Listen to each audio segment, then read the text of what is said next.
This is Henry Barr with the Barr team with Remax Property, the summit here in Frisco, Colorado. Some people have asked me, what is earnest money? Earnest money is the amount of money that is presented when somebody presents an offer to the listing broker to show the sincerity of the offer and that you're earnest about your offer and sincere, and you want them to consider your offer. It's also considered consideration in a contract, so it's of importance that it be presented when it's supposed to be. Now, the newer contracts in Colorado allow it to be presented within a short time frame after the offer is accepted.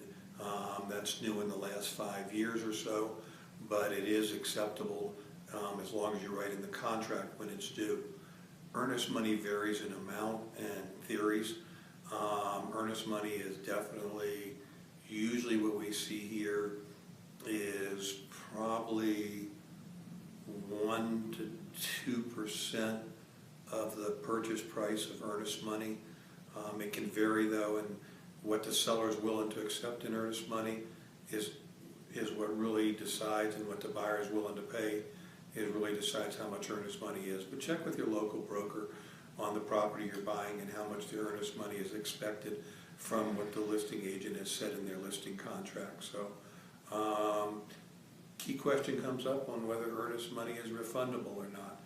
The normal is earnest money is refundable if you provide for it in those paragraphs in the contract that allow for earnest money to be returned upon the following items happening.